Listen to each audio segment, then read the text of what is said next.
Hi, everyone. Okay, so today is February 3rd, and it's 1 week before we start a new semester. So if you guys have friends that are interested in joining us, please do. Even teenagers can take this course, and yeah, I feel like if you have lifetime access, you can rewatch some of the things and join our calls to learn more. So this has been a topic that's reoccurring. Every time a topic reoccurs for the week, I feel like it's God telling me, you got to talk about this. So let's talk about this. Um, so I was asking my seminary or Bible study kids this morning, um, yeah, what's the greatest goal that you have? And it starts with maybe get my high school, diploma, GED, whatever. I'm like, okay, more. And then in the end, they're like, well, I want to have an eternal family, a celestial marriage. And I said, yes. And that means that you have a happy family, right? And they're like, yes. And so I'm like, okay. So the thing is, I find that many people, even adults, like I said, it's a pattern that I've seen this week. I've done sessions with people too. They want this, but their actions are not aligned to this. And that's the funny thing. We are frustrated. We go to work, we do stuff, and we're frustrated that our kids are not listening to us, or our family's not together. The husband doesn't understand, and we're like, "What is going on? We want a happy family." But what people don't realize is they have to kind of work backwards and then break things down into smaller actions, and see how it works. So we have a young lady that was telling us that she's never seen an example of like a family that's functional. And so anyway, she's like, and I don't know what it looks like. So she doesn't have goals or dreams for herself. Um, yeah. So today I'm going to do that with you. I'm going to show you how I'm teaching these kids, and it's not terribly difficult, but it's just people haven't had the opportunity to do so. Um, all right. So let me ask you guys this question. What makes a happy family? What does it look like? What does it mean?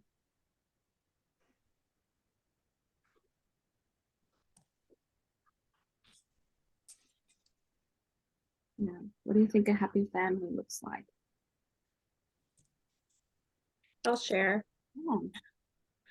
Oh, I think a happy family is one that can have good, clear communication.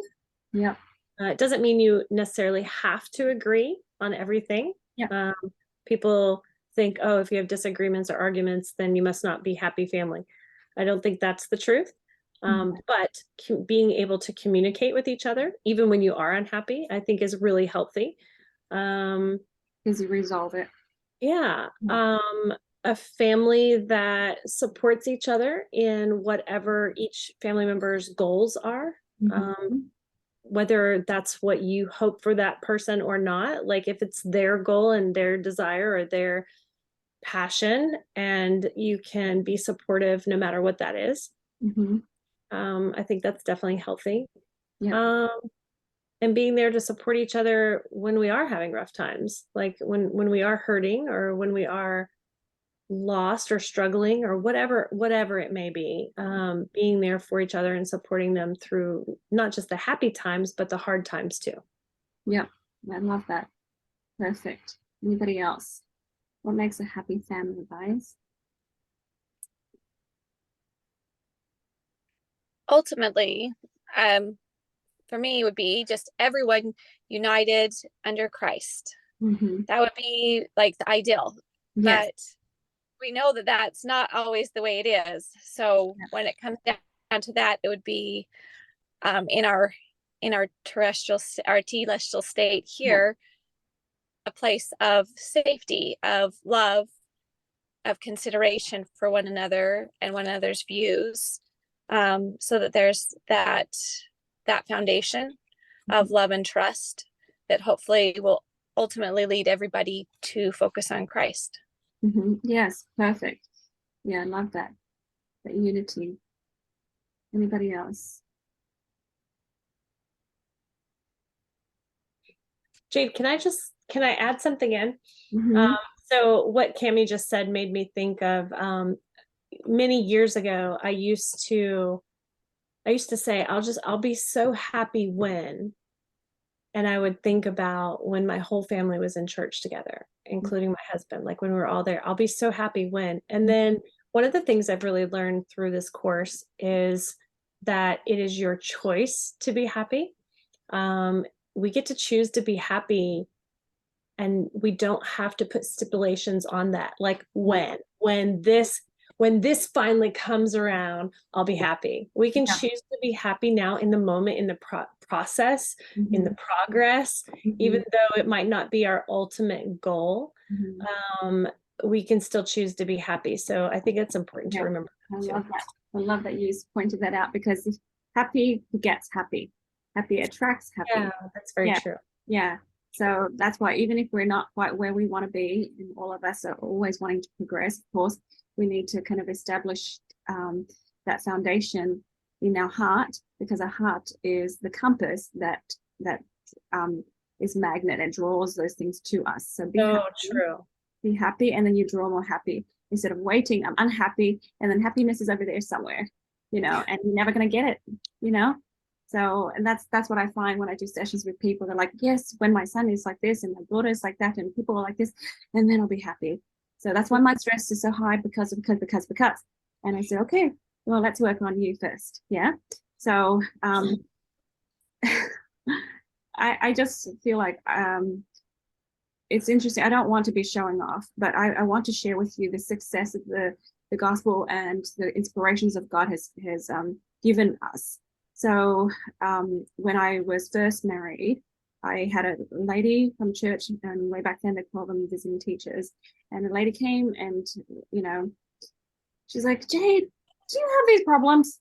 And I'm like, nope. And what about this? And I'm like, nope. And I said, how long were you engaged? She's like, well, 3 months. And I'm like, I was engaged for 11 months. And, we kind of studied family and read family prep, marriage prep, and all these things together. We had lots of long conversations. We had lots of plans, and we kind of covered some of those topics already. And she's like, yeah, oh, okay. And I've noticed as I do sessions with people, they share with me some of the traits and the characteristics of their family, and I'm like, that yeah, you haven't thought that one through. Let's intentionally change that one. So it's kind of like even little things like how we speak to each other, right? So my husband and I, we wrote down what the ideal family would look like if we were to get married, and we just rewrote lists, and then we kind of broke it down to what does it look like on a daily basis to develop to become that family that we want. And then when we go out on dates, or when we go to family functions or gatherings or parties, we would observe people, right? Because my husband's he was a missionary, his mission leader, his mission president told him, have a notebook. In the back of your notebook, write down the traits of people that you like, and write down what you don't like, so that you can create that and attract that. So it was brilliant mission president, right? And I had already started that anyways for myself. But anyways, we look at people and we're like, oh, that drama, note to self, let's not do that. And it's like, yeah, why do you think she does that? Why do you think he does that? Because of this. I'm like, so let's not do that. Let's figure out how to do it different. So one of the things is jokes that are reducing and belittling and cutting. Some people have these jokes that they'll tease each other and they'll cut each other and they belittle and they pull each other down. And we're like, honey, let's not do that. And that doesn't occur in our family. We're like, gotcha. What are we going to do different? We want to intentionally have intellectual jokes, that is building up, or it's just funny because it's just the human funny, right? But it's not cutting anyone down. It's not belittling. And we're like, yeah. So we wrote that down. We actually intentionally wrote that down. And then I found an article where it says, this lady says, professional mom. I want to be a professional mom. Because she says, well, in this culture, being a mom is like, so dreary. You lose your freedom, you lose your body, you lose everything. right? And she says, boo, boo, boo, boo. And then she's like, but God tells me that I should be a mom. And she's like, then I'll do it, and I'll do it well. And so she decided to plan things out and be a professional mom. And, you know, the way you would approach a corporate event or something, you plan things out and you work it out and you go, here's the end goal. Here's what we want to achieve. So what are the actions that would lead to that achievement? So I was like, yeah, look at all these evidence. And so I did that too. I sat down and I worked out, if I want my kids to be this way, what will I do on a daily basis that can, you know, develop the characteristics that I want in my children, right? So it was a lot of fun, but like deep discussions that we had. So, for example, if we say we want to communicate well, and we broke down what does communicating well look like. So we say, well, that means we use correct terms, and that means we speak with correct language and grammar and stuff. And so we're like, let's come together and remind each other to speak properly. So if we say things wrong, we say, hey, it's this way, honey, or, you know, back and forth to our kids and stuff. So it's just naturally correcting so that we're all learning. So anyways, we made all those lists, but I'll share with you what I feel like is a happy family, okay? So of course, love and care, caringness and kindness. So when we say that, we're like, but what does it look like? What does it mean? So love is like, let's say I love you every day. Yeah. You know, let's say I love you to our kids. Let's do hugs, you know, let's do cuddles and stuff. And, you know, just things like that. I have had friends that like, oh, I don't say I love you to my mom. You know, I don't say I love you to my dad. It's kind of awkward. You know, I'm all, oh, you know, like, no. But so, you know, we intentionally incorporated that, but broke it down to what do we do daily? We're going to give the kids hugs and kisses before bed. You know, it's just stuff like that, just very simple, but you have to kind of sit down and think it through. You know, I have these kids say, oh, I want to be married in, you know, in our church, we call it the temple. We're married in the temple. And then I'm like, well, what are you going to do about it? How are you going to get there? You know, it's like, so, you know, yes, you want to be temple worthy, but what do you do to be temple worthy? It's like, you know, like dating someone that's not temple worthy isn't going to lead you to this end goal. You're like, let's just break it down and figure it out, you know? And they're like, oh, okay. So, you know, just kind of think about that. Loyalty and unity, what does that look like? You know, break it down and sit down and go, wait, unity is when we do stuff together, that we have one heart, one mind. So maybe we can talk about things and help each other see each other's way and perspectives. That means we need to find some time. That means we have to find time to talk. You know, I talked to a lady and I said, hey, do you have family meals? And she's like, no, we're so busy. Everyone's got so many things to do. And I said, you know what? There's this culture where it praises people for being highly productive. But I think it's very damaging to family. You know, so what if your kids can, you know, play soccer and basketball and all of these things, and everyone's so great, but you do not have time to have family meals and talk, right? So, you know, somehow you need to find opportunities to be together every single day, right? And so I would rather go without all those other things than have it interfere with this family unity, right? So yeah, just, you know, and sacrifice and service. My dad taught me this because he and mum were arranged. So their marriage is just an arranged marriage, but they love each other so dearly because they learn to sacrifice and serve each other. So, you know, what does that look like? So, you know, if somebody has something, then we all, you know, figure out a time, figure a way to make it happen that we're there for each other. So the kids have a performance or whatever, we kind of make the time, move the schedules around and do that. So when I have an Earth Angel gathering here, all the kids, you know, prep the house and help me make the food and all that to help and sacrifice their time. So, you know, we really teach sacrifice. Or, you know, if we have food, we say, hey, you know, make sure you save a helping for your sister. That's just little things, but it break it down. It leads to this eventuality, this result, right? support and collaboration. You know, we all support each other in lots of different ways, as in like with my daughter, she wanted to go on this trip and it cost this much money. And so all of us kind of like pulled our efforts together to help it happen for her, right? You know, just little things, because you have to kind of say, yes, I want that, but what does it look like? Yeah. What does it actually look like? How do I help the kids do that collaboration? Okay. Quality time and quantity time together and making memories, right? So when people are bored, they just want to do stuff, but can we plan and organize stuff together? I'm like saddened when I ask people that I do sessions with, I'm like, what do you do together as a family? And they like, we don't ever do anything as a family. And I'm all, whoa, it doesn't have to be a big trip, you know, and it doesn't have to be anything fancy. You know, we can just sit around, talk, play games, even watch a movie. But for us, a movie, we discuss it, we talk about it, and, you know, we experience it together. Fun and joy. You know, most mums that I talk to, sometimes that's the last thing that goes on the back burner. So if we don't have this fun and joy, the kids don't have this wonderful memory of joy in home. Yeah, and so, you know, how likely are they to, when they get married and they have kids, how likely are they to bring their kids home to you, you know, when there's not that fun and joy, right? Tolerance and understanding, you know, that's kind of like what you guys were talking about.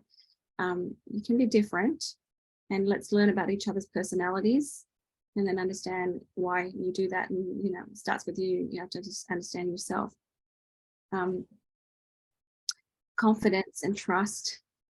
So sometimes I talk to people and say, hey, you know, just trust that your child will be able to do this, trust that they can figure that one out too.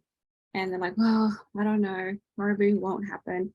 And I'm like, well, you've done that before and it hasn't worked. So let's do it differently. Let's change and maybe pretend that he can do it, because you keep saying he can't and nothing has changed. So can we change it now to, I'm sure he can, I'm sure he can, right? And this is why, and how I help myself believe and anchor in certain beliefs that I, you know, want to adopt, is I find lots of reasoning and evidence. So I'm like, okay, so see, in the scripture it says that he's a child of God, and in the scripture is this, and, you know, of course, you know, he can do this.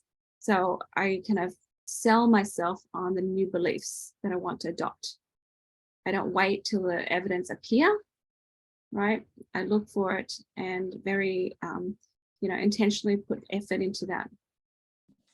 Okay, if you're talking about great communication skills, people can communicate, but it doesn't have to be great.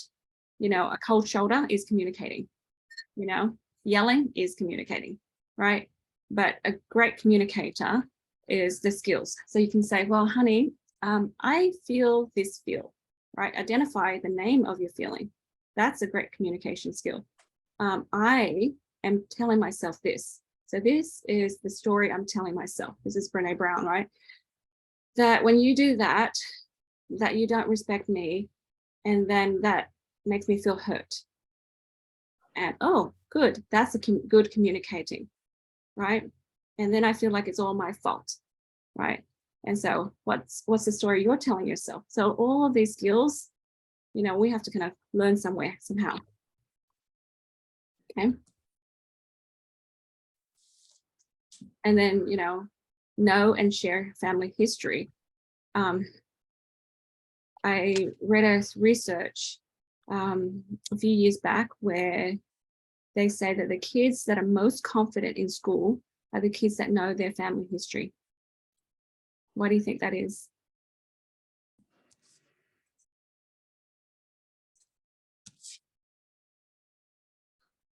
They have roots. You know, if you messed up as a child, or here's a story of how you broke your arm or whatever it is, doesn't matter, but you have a history, and then there's something that is anchoring you as well, and explains why you do what you do, who you are, right? If it's success, great. Or if it's a failure, that's fine. There's lessons to be learned. But people, that they did research and they found that the kids that are most confident in the world are the kids, or in school, whatever, are the kids that have understanding of their family history. Yeah, Sierra. I think also with the family history question that you just asked, is if you know that family history, Yep. then it also means your parents have shared that with you. They've talked to you. You've had family discussions about things like that. So just that alone gives a kid so much more confidence in themselves, because they have had that communication with their parents. Mhm. And sometimes, like, I personally, I might have taken it too far. I don't know.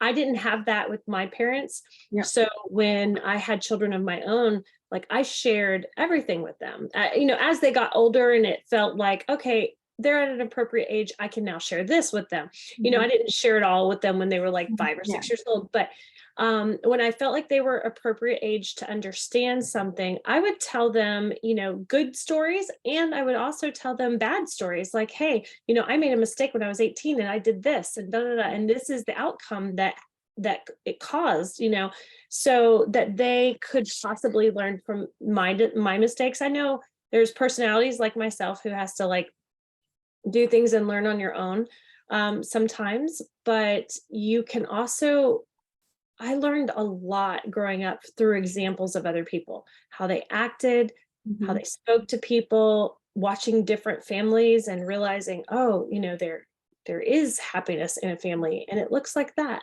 Yes, it can happen. Yeah. So I feel like you can learn a lot from other people's examples, but your kids aren't going to learn from your example unless you share the good, the bad, the ugly, you know, like as well, you know, as all the wonderful parts. So Yeah, that's beautiful. Kind of like what Anna said. You know, if they know all the sacrifices that has you know, been made for them or for our family to be where we are now, it teaches them a lot of gratitude too, and it builds on their, you know, their confidence is built on that. So I know that, you know, when I succeed, I kind of help help my family feel happy as well. So it kind of is a powerful motivator. And you know, you're not on your own. You're not this lonely thing that's floating in the air. You know, you've got this anchor. You've got roots that go deep. So it really, you know, there's so much that we can say about this that is really important. So, and we can add so much more to this. But the activity I'm sharing with you is important for you to share with your children and your teenagers as well, because sometimes they don't know what the options are out there. You know, they don't know what's important. And I'm kind of sad and surprised that some of these kids that I'm teaching, they don't have that foundation of this family discussions. You know, they might have great parents that give them food and shelter and everything, take them to church, you know, pay for all the things that they need. But this is something that they desperately need, this way of thinking and reasoning and filtering and just intelligence, you know. So just saying, you know, I want to be a good mum, great. What does a good mum look like? I want to have a happy family, great. You know, expand on that some more. It's like, oh, but some of the actions that you're doing actually is not aligned to where you want to go. Yeah. So kind of like, let's just and reason, think it through and have that support. It's wonderful. So I was really grateful to my parents for this. And then with my husband and I, in my last 20 something years, you know, we've really worked on this. So you can choose, I told the kids, you can choose to be this family that bicker and then put each other down and go round and round in circles, or you can have this family where everyone serves and help each other grow and grow and grow and help refine each other. And then we were, you know, after, you know, years, every little incremental thing that we do adds up. And so we're so far ahead, right? Not that we're competing, but, you know, people can remain here in this space or they can progress. Why don't we progress together? Because that's what the goal is really, right? So, just kind of break it down and let yourself ask questions like, how do I actually create that? What does it actually looks like? Because what I find is people, they get so distracted. There's something out there. There's something more. I'm bored. There's something more out there. And then they keep looking, and then they keep going outside of their, home and their realm to find that joy, and they can't find it. And they're restless. And, when you're anchored and you're fulfilled, you can just sit around, drink lemonade, and just chat and make memories. And that feels great already, and even if we travel, the best part of our travel is we sit around together, we enjoy the view, we enjoy the experience together, right? And the conversations that we have. So it doesn't have to be fancy, fanfare and stuff.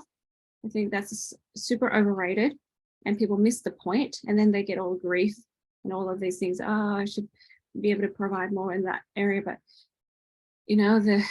the best things that you can provide for your kids is actually free, right? So, create family mealtime, make it priority. And it doesn't mean, oh, the food's done, everyone's sitting eating toodaloo. We sit and we talk and we have conversations. Prayer time, scripture time.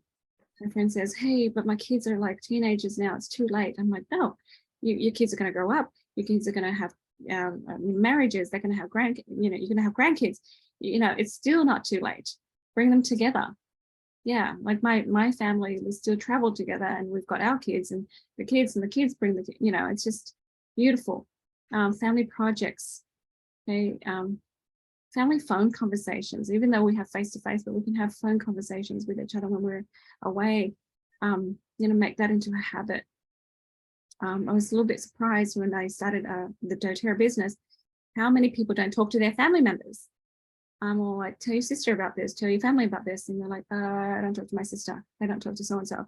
Well, why? What is more important? Yeah, because we have this imaginary, but we have to get ahead so that we feel safe and secure. But God's the one that, provides that. But it's just like, why? We've lost all of that. All right. So, clearly communicate your values. That is something that we have to intentionally do, and you have to know your value first. What do you actually value? So if you value education, so if you value timeliness, if you value being able to speak clearly or communicate clearly, you just have to sit down and talk about that. Yeah. And it has to be just intentional. Okay. So anyways, I was thinking this is why we do this energy balancing with faith, because all of that, you want all that, but it starts with you, a mature, emotional and spiritually mature person, right? And then so I just kind of pulled out the traits of Jesus Christ, right?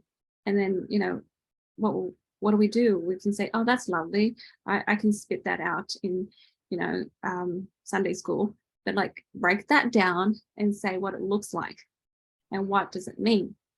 So, just kind of figure out how to apply that. The application is the difficult part here. Yeah, we may understand it, but, what does it look like? So say we just take diligence. That means daily actions. So we don't give up, we keep going. And then we have, it means self-control. And then basically at the end of it all, it's like, whoa, wait, that means I'm mastering my agency. Right. And just have a good discussion of what that looks like. So it's like, I don't feel like going to school today. Well, no, we're diligent people. We've decided to be diligent, right? So diligent people do this, and they're like, oh, okay. And it motivates them and inspires them to keep going, right? Because we've made decisions to be this. And so sometimes people, they muddle up personality and character. Can somebody share your thoughts on what is the difference between personality and character?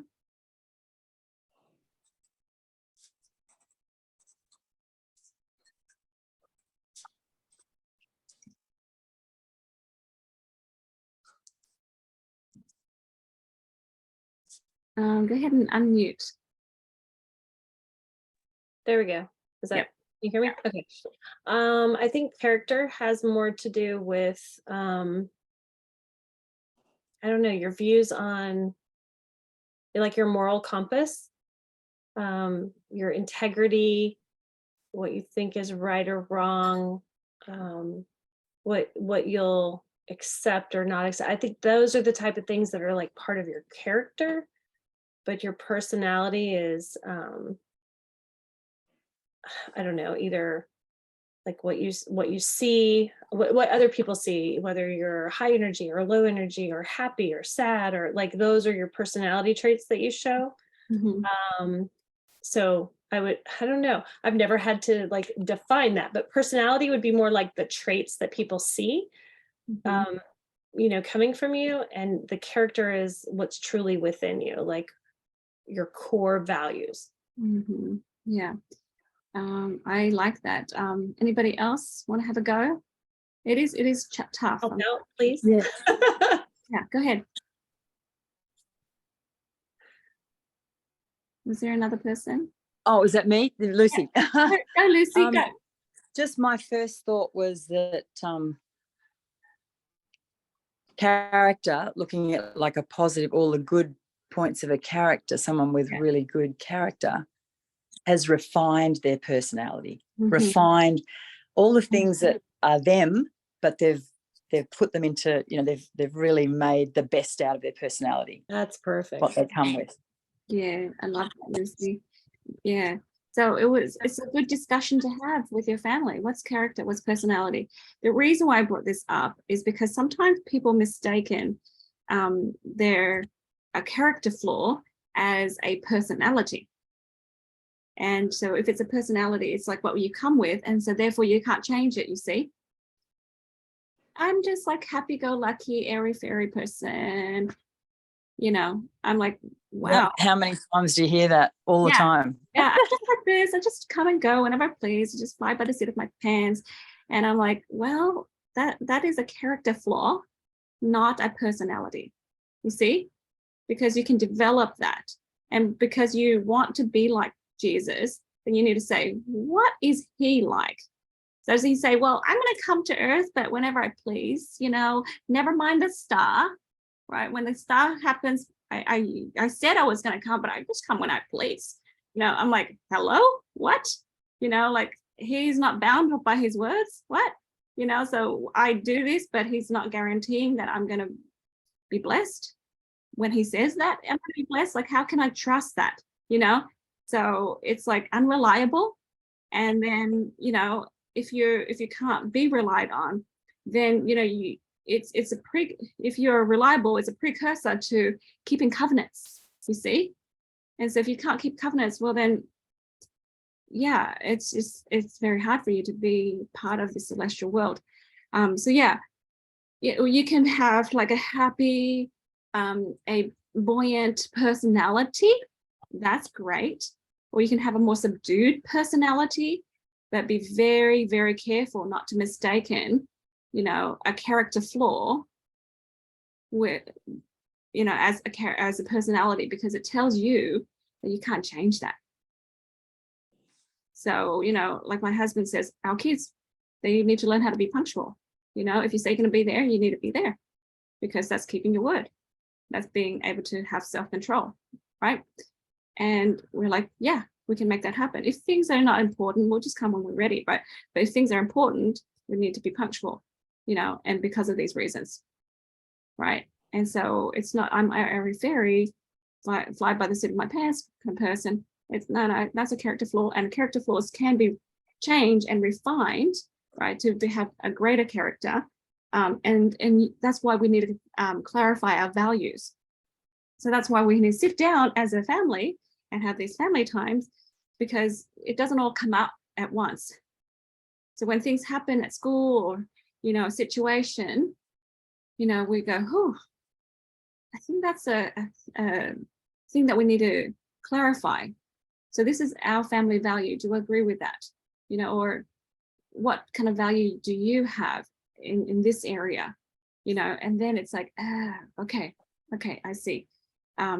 And then you have these opportunities to kind of have these deeper conversations, and you mold the kids. And so I feel like nothing like no piano lessons, no soccer lessons, no nothing can be as valuable as that time together to go, wait, let's correct that, honey. Or wait, let's clarify that, darling. Right? Go ahead, Sierra. I feel like we're kind of a family here, a Yeah. community here, that we talk to each other and we discuss these things, and we discuss them. So even if we don't agree with each other, we'll be like, well, what about, like Lucy, just like, I love what you just said about refining all of those personality traits and becoming your character. I love that. I love how we discuss things here, and it's non-confrontational and it's non-aggressive. Like, even if we disagree, we could say, well, I really think such and such.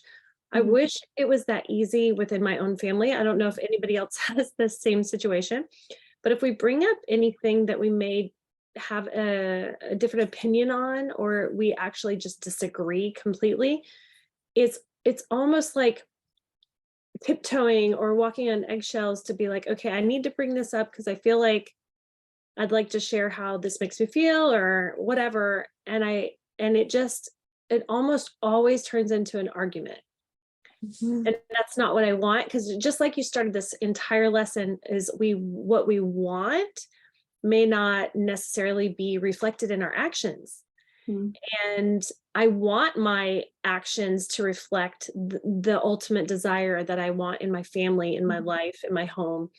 And, we've got something right now that we need to sit down as a family and discuss tonight. And I am so dreading it. Like, I have this heavy feeling that I'm so worried that it's going to turn into a big argument, that it doesn't need to be. But how do you address that? And please tell me I'm not alone, that there's like other people out there that are struggling. I with was this. just about to say, oh, come on, girl. We've all been through that. Yeah. And still go through that with certain individuals, the way we want to live. I still feel the criticism of things that I'm doing with Susanna. And I'm like, you know what? I'm at the point now, I don't care. This is what God wants us to do. So I'm sorry. Yeah. Get over it. Yeah. You and Susanna In are a on a nice mission. way. In Yeah. a nice way. Exactly. But it's hard because they don't have your vision. Yeah. They do not have your vision. Yeah. So this is great, because we talked about this a little bit earlier too. I'm glad you two brought that up. So no, you're not alone. I feel like that's a very human thing, because they haven't learned how to be self-aware. They haven't shared that vision of, let's be a happy family, but we don't agree here. We don't agree here. Let's sit down and talk about it and why, Calmly, just calmly, to have a discussion. So what you want to do first, though, is clear stuff for you. So the nervousness and stuff, because it reveals your what you think of others. So maybe you think so-and-so is difficult, or so-and-so is something, and so you say, okay, I don't want to keep thinking that, because I'm going to get the same old results. So-and-so is smart and she understands, or he understands. And then it's like, so I approach people differently. So I have experienced that a lot, when people say, well, this so-and-so is like this. And I'm like, okay, thank you for sharing, but I'm not going to listen to that. I'm going to pretend and have my own image of them by what I saw, and then, approach them that way. And people want me to maintain that idea of them, or ideal of them, right? Because they're like, oh, Jade thinks I'm this way, and I hope that she kind of keeps that image of me. But that's what I've learned, how to communicate, because we have to stay in this anchored place where we're like, I know that I have a pure intention of creating this happy relationship. So no, because then they will challenge that anchor. They'll be like, you're doing this because you're mean. You're doing this because you're cruel and you want to hurt me. You want to win. You want to be right. But I'm like, I have to be anchored. And then they will feel that that's not true. They will feel it because it's coming from my heart. And, I was just talking to our Bible study kids that, whatever's in your heart is what you're going to dish out. So if you have hurt in here, you're going to dish out hurt. So why don't you start with a place where I am confident in my family? I know that they're smart. I'm confident in my children. And so just, remind and teach yourself all of this. And when you come to the table, when you speak, even if it's correcting them, it changes the whole mood.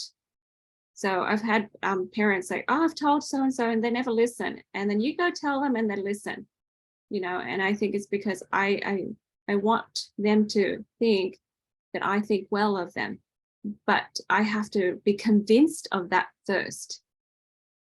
Right. And of course, if it's someone outside the family and people that don't understand, who cares, right? People misunderstand Jesus all the time. So we need to know for ourselves that we answer only to God. Am I scared of other people's opinions of me? That means I haven't anchored in who I am, what I'm doing. So I need to go back and find the scriptures, find, leaders' talks and whatever it is, and then sit down and resolve it within myself, so that no one can say anything that makes me doubt me, because I've already anchored and I'm sure, right? They will shine a mirror back at you and help you find all those little doubts that you have. But if you're confident that you can create this happy family, your chances of success is so much higher. It's so funny that just the wordage that you use, Jade, to teach us how to approach something like I'm confident that my family can work through this. I'm confident that they are smart enough and bright enough that they'll understand, that I know that they're kind and loving inside, like just choosing those wordage to approach a situation before discussing it totally changes the mood. And I just appreciate it very much. Oh no, awesome. And then, remind yourself to fill up with so much love that whatever the word is that you choose to speak, it comes out with love. You might not have the eloquence of some orator, whatever, but still it'll come out as love. And the correction, even if that is the case, they will happily receive it, because it's all in the name of love. But for me, I really have to kind of ask myself the questions that, do I have this pure intent? If I have any doubts of, I just need to win them to my way of thinking, that's me, and that's my pride, and that's my agenda. Put that aside and make sure that I'm only doing what I'm inspired purely because I'm obedient to the inspiration of God. Yeah, so check in with yourself first. That's where you start. But anyone that approaches anyone else with hesitancy, for sure, there's going to be trouble, right? So figure it out first and then come with confidence. Yeah. No, I just wanted to share this here because we just want to clarify what we want, and that's sometimes you say, I want to clear and resolve these things, but then what do you want? And so give yourself different options. And I just kind of pulled up a list from the book Doctrine and Covenants of the character traits of Jesus, for example, and then we can break it down and then just have a discussion on that and make it a habit. And as you create that habit, people will adopt that culture that you've created. Most of us here are mums, right? We are the matriarchs. We can set the trends, we can set the culture and create a brand new culture, even if we've not had that in our lives. Yeah, just sitting down, discussing these things. So for example, if we say honesty and we bring it up and we say, hey, the topic we want to talk about today is like honesty. What do you guys think about that? Oh, that means you tell everyone anything and everything that you feel is just, that's honest. And we're like, really? And then we have a discussion because we're like, what about filters? Because what if you're angry and you're triggered? You really don't mean that, So when you blurt out stuff, you hurt people. That's idiocy. That's stupidity. That's not honesty. And it's like, yeah, okay, you're right. That's not even authenticity. And then we're like, ooh, now we're thinking. We filter with the love of God. We filter with intelligence. We filter with the gospel principles, and then we're like, oh, that's not actually what I really want. You know, and all, like Sierra said, we can, you know, teach piecemeal because they're not old enough to understand yet at that time. So it's not like they're sharing everything and, you know, exposing everything. Yeah, so that's just one example, because I've had people go, I'm just honest, let's just tell people how it is. And I'm like, there's a fine line there, you know. So anyways, it's just great discussion opportunities, and there's so much to do, that you'll never run out of ideas. So this is why, you know, I just wanted to share with you guys, this is the thinking and the reasoning behind the energy balancing with faith, so that people can develop strong, happy relationships and families. So if we could check in with ourselves here, right? So next week, Monday, we start a new semester, week 0, just, you know, a prep week, and then the week after we do the week 1 work. So if you guys have friends that want to do this is why we want to, you know, learn these things, so that we can check in with ourselves and, you know, make it a stronger connection, hear God better. I've had to teach people how to pray.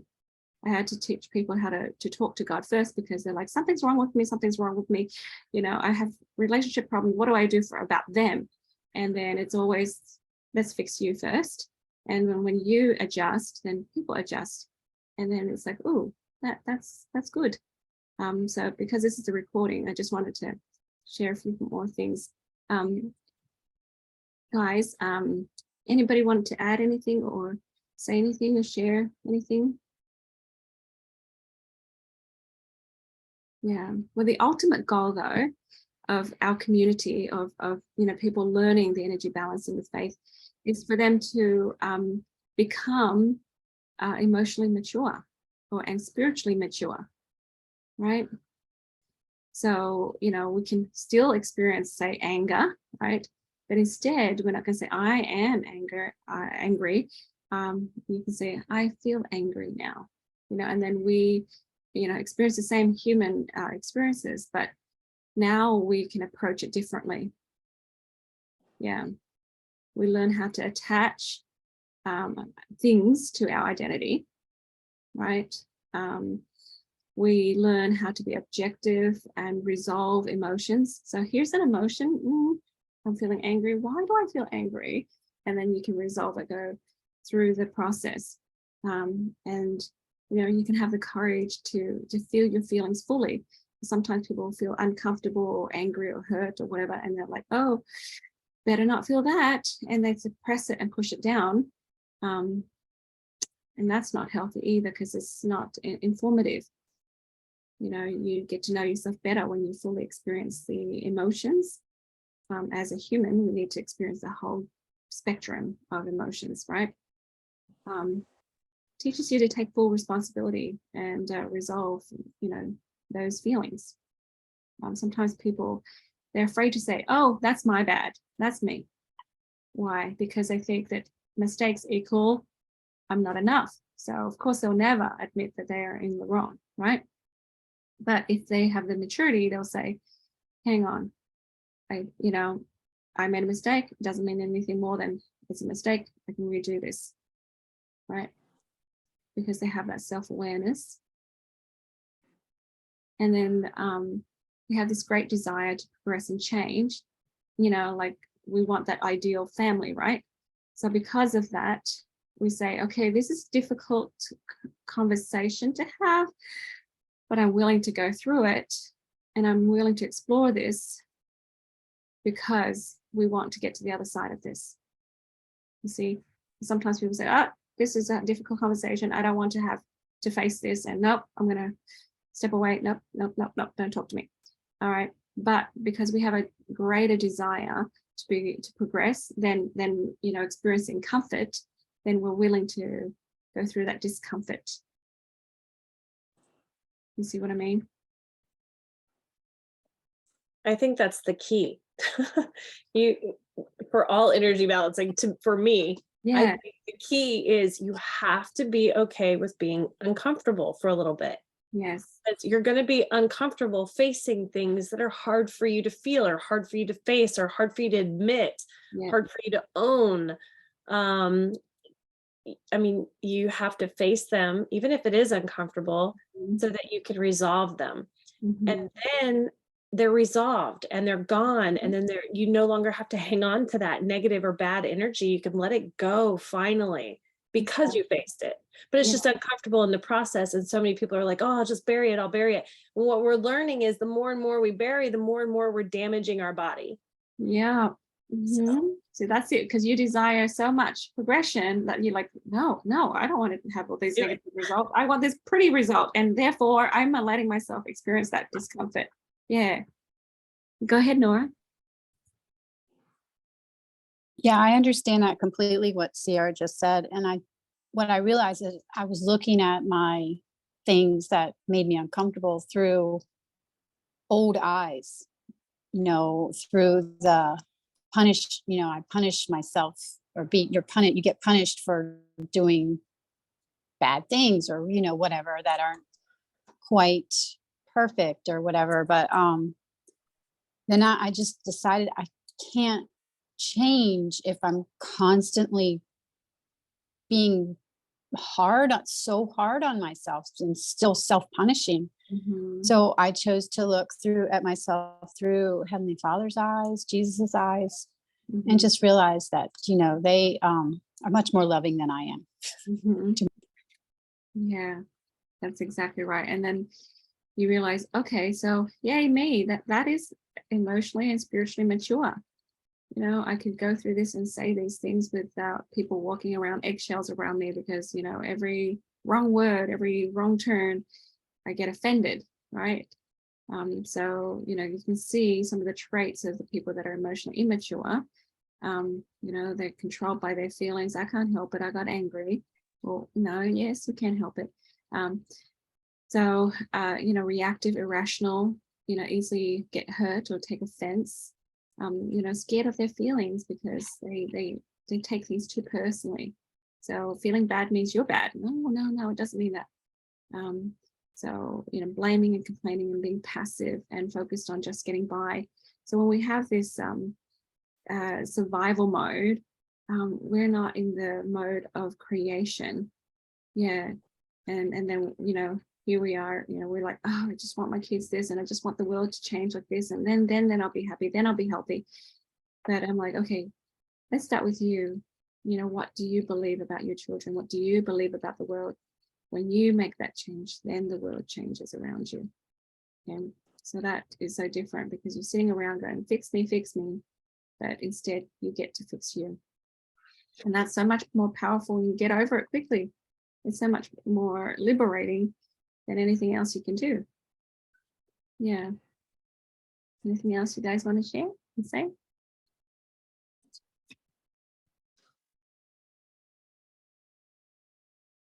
Mhm. Yeah. So I just wanted to tell you guys that are watching this video, people that are not in the course yet, that it's a 7-week online course, and you have 10 weeks to do that. You can go to that link and do that and join this community of ours. Okay. So I hope you can join us. I'm going to stop the recording now.